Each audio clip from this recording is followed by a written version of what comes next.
It started on a night too quiet for royalty, the kind of silence that hides danger beneath velvet air. Princess Bridget von Ashkeberg, second in line to the throne of Eldora, had just discovered what power truly costs. She'd spent most of her life behind walls.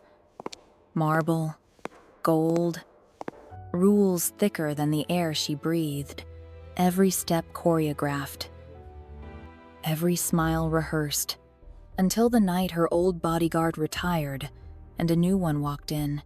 Reese Larsen, 6'4" of unreadable steel, ex-special forces, eyes like storm clouds before the lightning hits, the kind of man who didn't need to raise his voice to command a room. He didn't bow, didn't smile, didn't flirt.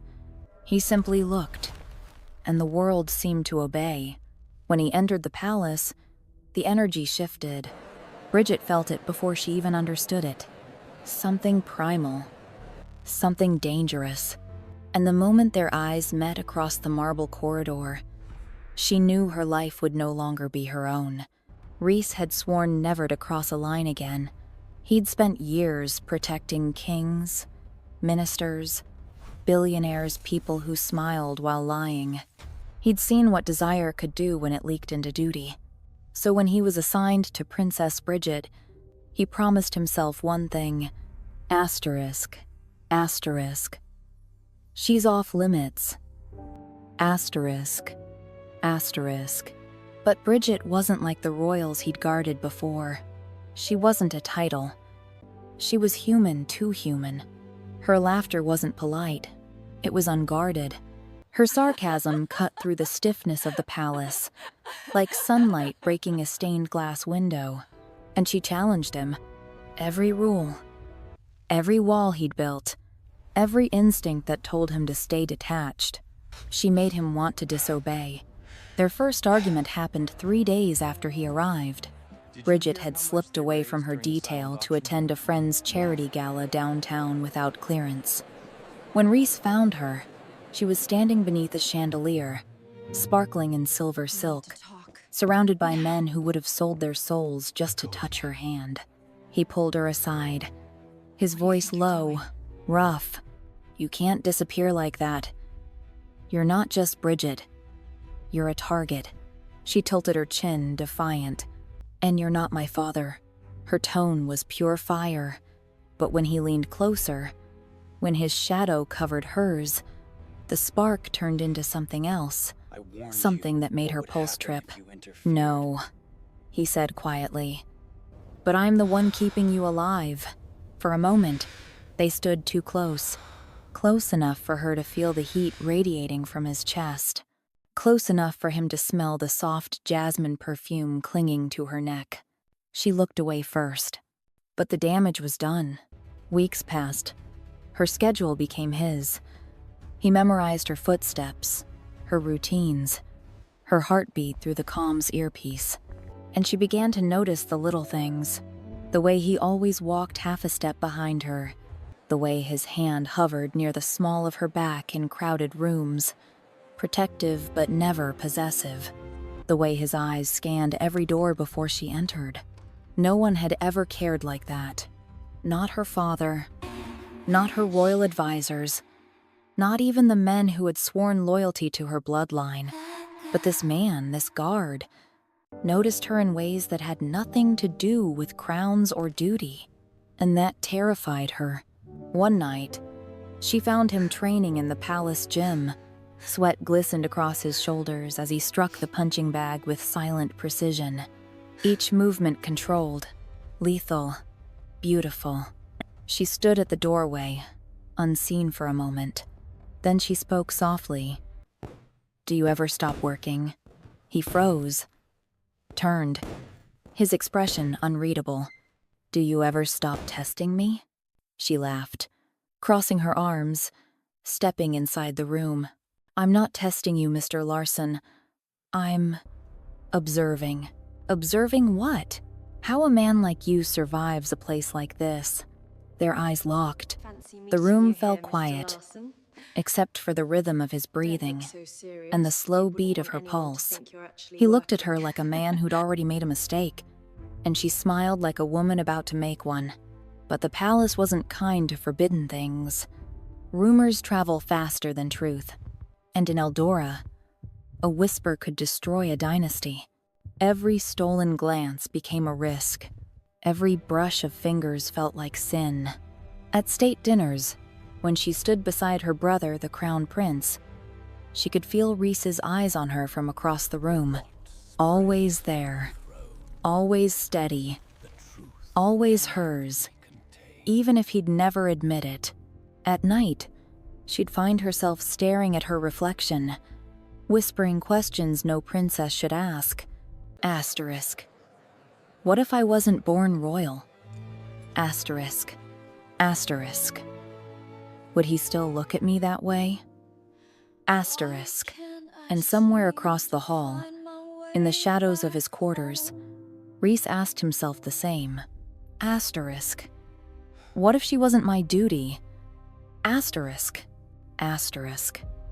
Would I still be strong enough to walk away? Their worlds were built on secrets. But one thing about secrets, they always crave air.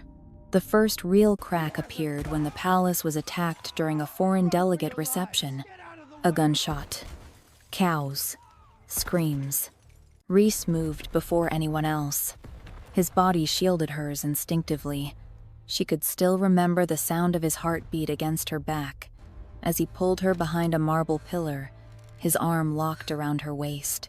"Stay down," he growled, gun drawn, eyes cold. She nodded, breath trembling.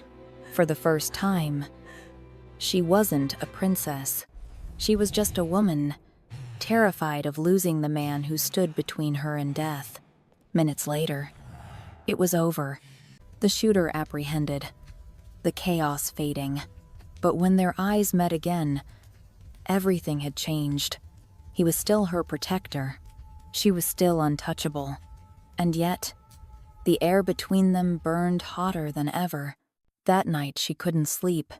Neither could he. Two souls pacing opposite sides of the same palace, separated by walls, rules, and the cruelest truth of all. They wanted each other. But wanting could ruin them both. Rhys stared at his reflection in the dark, his voice low, ragged. "She's a princess. I'm her guard." That's the end of it.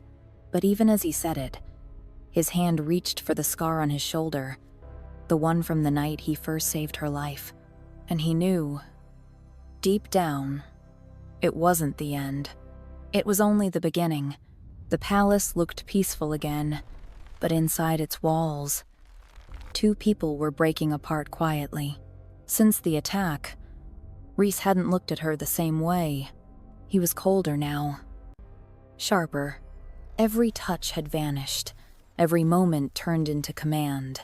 He followed her like a shadow made of iron, close enough to protect, distant enough to punish. Bridget hated it, because now she knew what it felt like when he didn't look at her.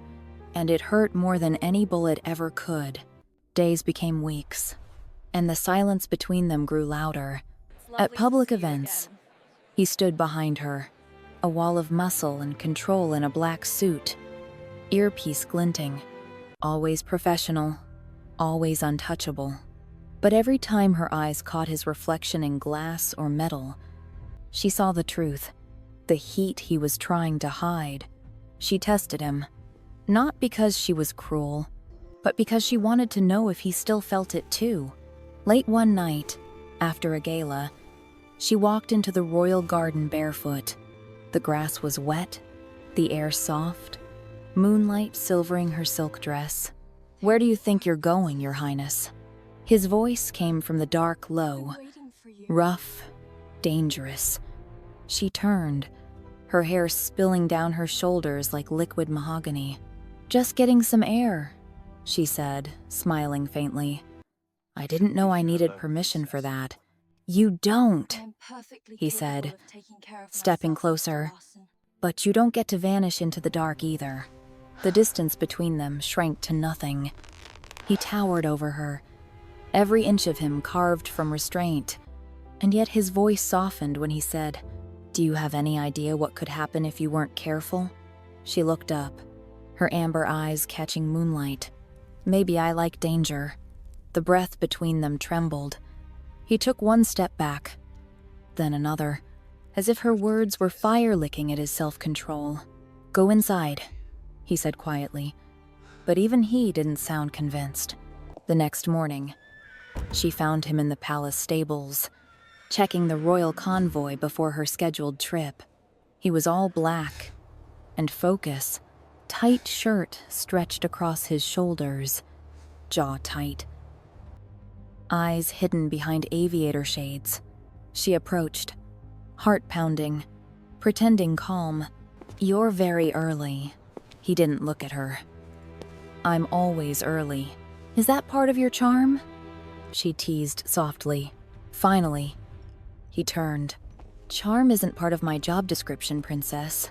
Her smile faltered, but when he said Times Princess Asterisk, the word didn't sound like a title. It sounded like a wound. They traveled together that week, a diplomatic trip to a nearby kingdom. She'd thought the distance might cool what burned between them.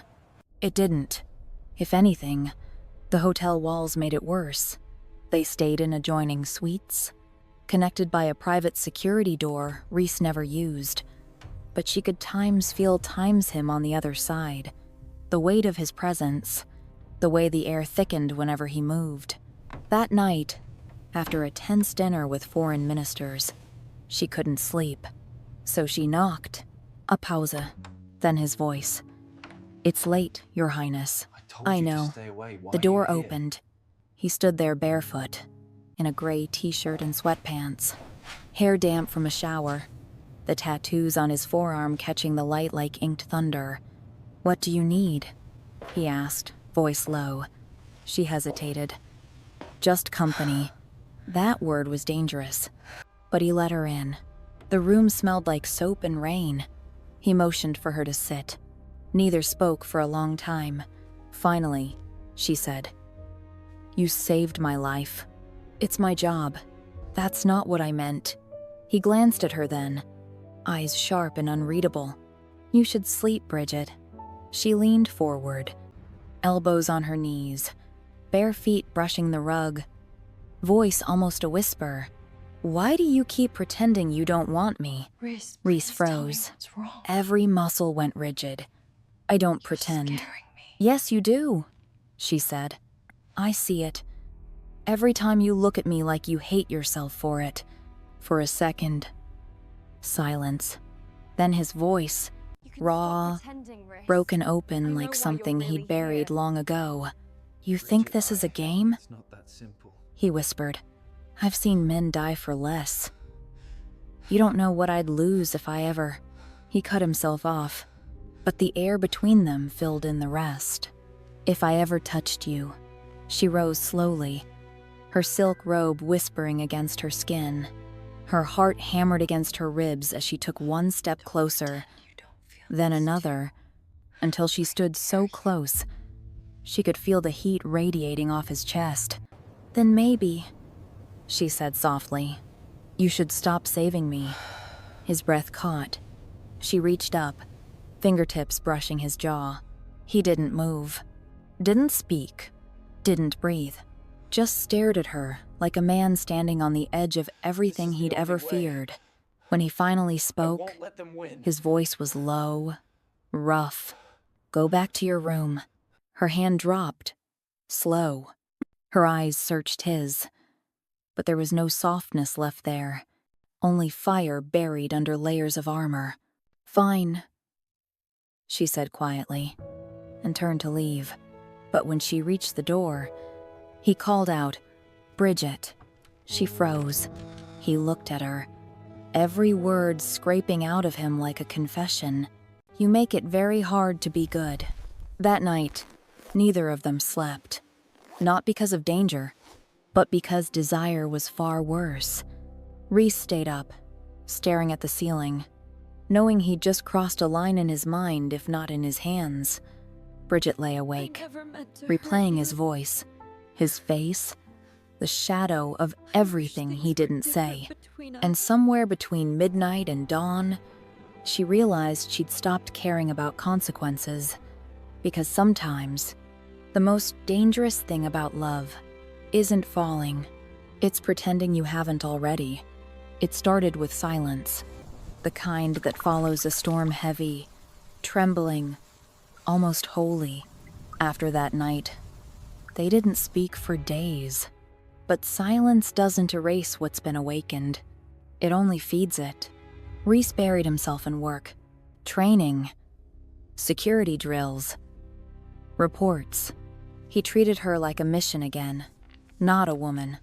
But it was a lie, a thin, crumbling wall between duty and desire. Every time she entered the room, he felt his heartbeat misfire. Every laugh, every tilt of her head became a test he was bound to fail.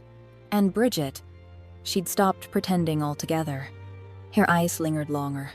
Her words carried the sharp edge of challenge, but beneath them was something warmer, more dangerous. Asterisk want. Asterisk. One evening, the palace hosted a private charity ball. Diamonds, politics, champagne, a kingdom pretending to be perfect. Bridget wore a midnight blue gown that glowed against her skin. The low back, the shimmer of silk elegance laced with rebellion. Reese saw her before anyone else did. She descended the marble staircase like a secret he was never meant to touch. He stood near the edge of the ballroom, earpiece in, posture rigid. But inside, he was chaos. Every man turned to look at her, and he hated it. The hunger in their eyes, the way they saw her as something to own, not something to protect. When she finally reached him, she smiled, her voice teasing but soft. "Do I pass your inspection, Mr. Larson?" His jaw tightened. "You know exactly what you're doing," he said. "And what's that?" Making it hard for me to breathe. The ball blurred into hours of forced smiles and shallow conversations. Bridget played her part graceful, diplomatic, flawless. But every time her gaze met Reese's across the room, the rest of the world faded. Later, when the guests had left and the palace had gone quiet, she found him alone in the west corridor.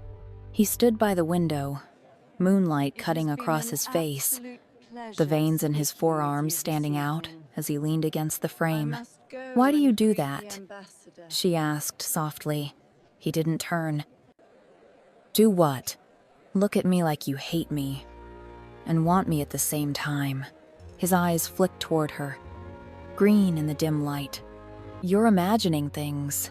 She stepped closer. "No, you're lying to both of us." Another step, another breath.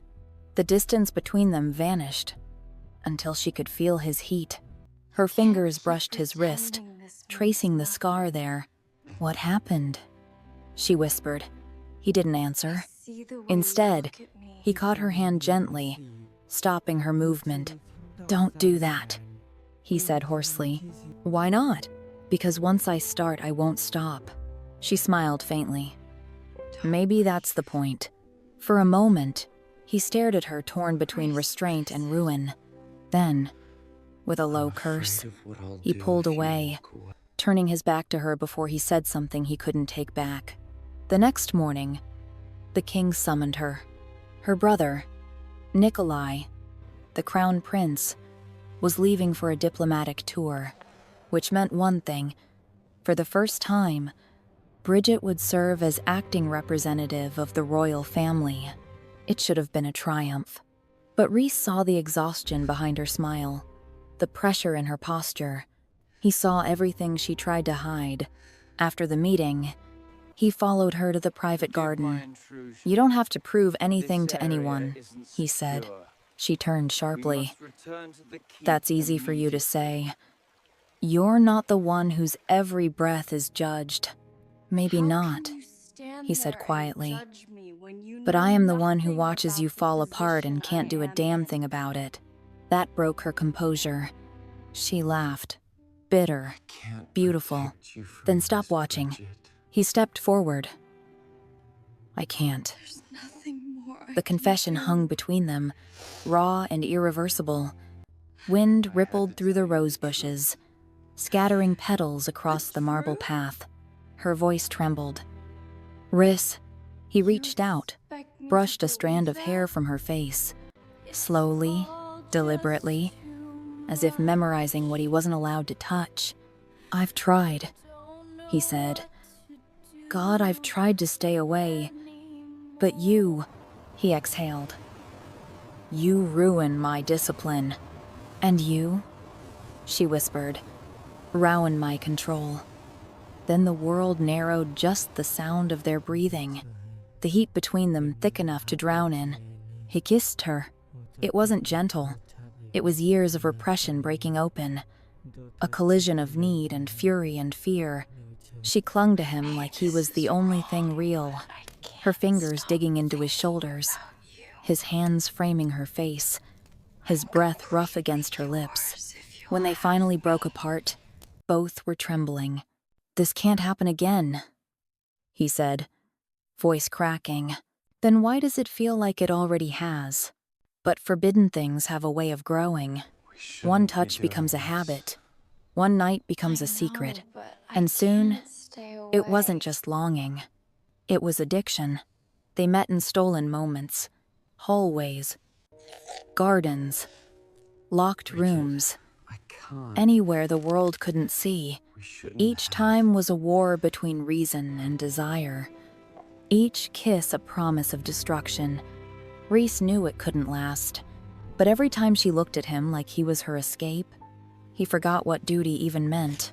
Until the crown prince returned. Nikolai noticed first the tension, the glances. He didn't say it aloud, but his silence was heavier than accusation. Reese felt it immediately. The scrutiny, the threat. He knew what would happen if anyone found out. In royal circles, scandal wasn't gossip, it was execution. He began to pull away again. Cold, controlled, distant. But this time, Bridget didn't let him. You don't get to disappear, she said one night, cornering him in the library. You don't get to decide for both of us. His eyes were haunted.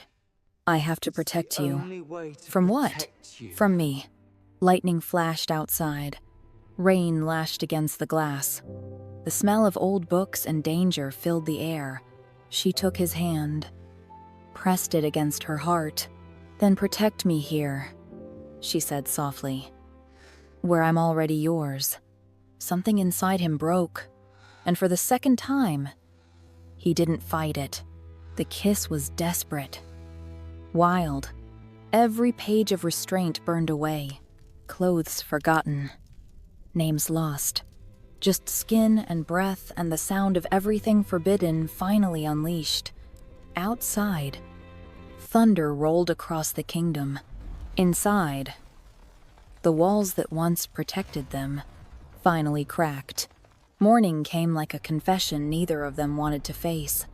The rain had stopped, but the world still smelled like storm.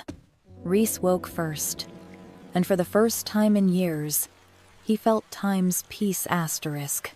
Her head rested against his chest, her hand tangled over his heartbeat, and for a moment, he allowed himself to believe this was real. But peace, in their world, was only the pause before punishment. By breakfast, reality had clawed its way back. Bridget's phone buzzed messages from her advisor, her brother, the press secretary. Her absence had been noticed. She pulled the blanket tighter around her, her voice soft. I have to go. Reese sat up, tension already rising behind his eyes. I'll handle it. You can't handle this, she said, forcing a weak smile. I'm a princess. Scandal follows me like a shadow. He reached for her hand, but she stepped back, and that single inch of space between them hurt worse than any wound he'd ever taken. For days, they lived like ghosts inside the same palace. Every hallway felt smaller, every whisper louder, every look too long. Rumors moved faster than truth. They always did. And soon, it wasn't just love they were hiding. It was survival. She could feel the judgment behind every curtsy, the subtle questions, the eyes of the court sharp, hungry, waiting for her to break. Reese stayed silent through it all. But silence has its own language. Every step he took beside her said, "Asterisk, I'd burn for you. Asterisk." Every look said, "Asterisk, I already am." Asterisk. One night, unable to sleep, she found him training again in the palace gym. Sweat slicked his skin, veins visible across his arms, each punch against the bag landing like punishment. She stood in the doorway, watching him. He didn't notice her until she spoke. "Still trying to fight something you can't name?" He froze, turned. His face was a storm restraint, stretched too thin. "Go back to bed, Bridget." "I can't," she said. "Not when you're in this kind of pain. It's not pain," he said quietly. "It's control." She stepped forward. "And how's that working out for you?" He didn't answer. She took another step, then another, until she was right in front of him, close enough to feel the heat radiating off his skin, close enough to see the pulse hammering in his neck. "You don't get to carry this alone," she whispered. And when he looked at her, really looked, the walls inside him finally gave way. The kiss wasn't planned. It wasn't gentle. It was two people trying to find air in a world that kept drowning them. He pulled her against him, lifting her slightly, her fingers clutching at his shoulders. The scent of salt and skin and surrender filled the air. When he whispered her name against her throat, it sounded like prayer and sin all at once. And when he laid her down, the last of his discipline shattered completely. Hours later, dawn crept through the windows. She woke to find him sitting at the edge of the bed, shirtless, head bowed, his back rigid with guilt. The light touched the scars across his shoulder blades, silent stories of battles he never spoke about. "Don't do that," she said softly. He didn't look back. "Do what?" "Like light me." He turned finally, his green eyes raw and unguarded. "I don't regret you," he said. "I regret the world that'll destroy you because of me." But the world was already moving faster than they could catch it. The Crown Prince returned early, and with him, cameras, rumors, politics. Their stolen peace vanished overnight. Bridget tried to act normal. She smiled through interviews, greeted dignitaries, laughed on cue. But every time Reese stood behind her, she could feel the heat of his gaze burning through the mask she wore. The night she broke was the night he was reassigned. The royal advisor delivered the news. For security optics, they said. New blood, new image. But everyone knew the truth. Someone had seen too much. When the door closed behind the advisor, Bridget stood frozen. Reese's jaw was tight, his voice even tighter. "I'll leave in the morning." "You're not even going to fight it," she demanded. His eyes flashed. "Fight times who asterisk, Bridget? The monarchy? The headlines? You? You think this is just about duty?" She shouted. "You think I care what they say?" He stepped closer. "You should. Why?" "Because they'll tear you apart," he said. "And His voice broke. "I won't survive watching that happen."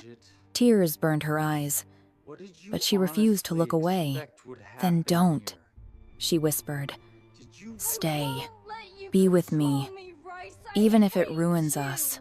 He reached out, fingers brushing her cheek. "You don't understand. Ruin is all I know." And then he kissed her one last time. Slow, fierce, final. When he pulled away, her heart went with him. He was gone by morning. No goodbye. No letter. Just an empty room and the echo of his silence. Days turned into weeks, weeks into months, and Bridget learned what loneliness felt like when the world was still watching. She fulfilled her duties, attended events, signed treaties, smiled for cameras until her face hurt. But behind closed doors, she would trace the scars he left, the invisible ones, the kind no one else could see. Sometimes, she thought she heard his voice in the hallways. Other nights, she dreamt of the rain, the smell of his skin, the sound of his heartbeat. Because once you've touched something forbidden, everything safe starts to feel empty. Winter came early that year. Snow covered the palace gardens, where they once walked hand in hand. And on one quiet night, Bridget found herself standing by the window, watching the lights flicker across the frozen lake. For the first time, she didn't cry. For the first time, she let herself feel the truth. He wasn't coming back. Not now. Maybe not ever. But the heat he'd left inside her, that never faded. It lived beneath her skin like fire trapped under ice. Waiting, breathing, surviving. Would you like me to continue directly with ***? Part 5. The Fall, the Fire, and the Forgiveness. ***. Where Rhys returns, the throne falls into crisis, and their love is tested in the light of the whole world. That's the final, most emotional chapter, equal parts redemption and surrender. Absolutely. Here is the *** final chapter.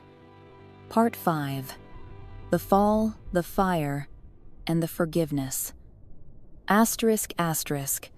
Written in the same *** cinematic, emotionally charged storytelling voice. ***. Inspired by Time's Nguyen Review. 2 times narration, tight rhythm, deep emotion, film-like imagery, and continuous flow. It closes the rewritten times. Twisted Games times. By ***, Ana Huang *** with power, pain, and redemption is approximately equal to 1,000 words. Time changes everything, but not memories. They stay. They burn. It had been almost a year since Rhys Larson walked away from the palace. Since the day he left her standing in that room with nothing but a heartbeat full of unfinished words.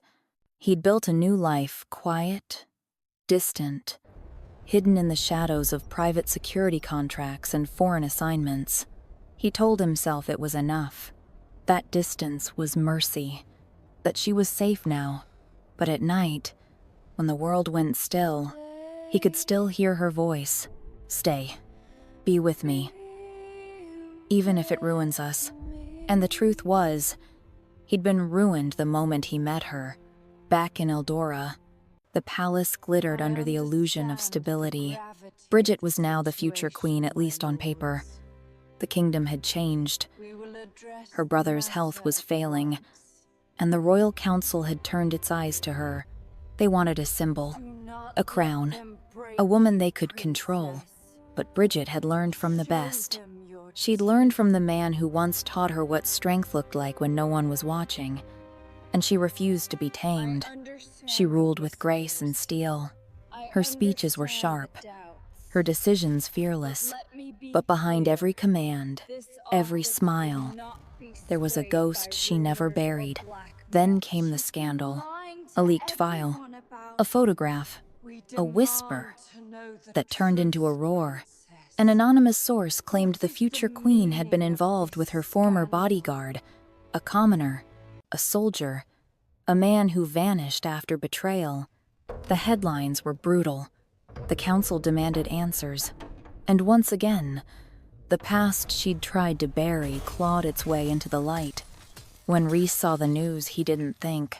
He just moved. Within hours, he was on a plane back to Eldora. Old habits returned like muscle memory scanning exits, memorizing faces, assessing threats. But this time, the threat wasn't outside the palace. It was the truth itself. He arrived under the cover of night. The city glowed like a crown in the dark. Beautiful, merciless.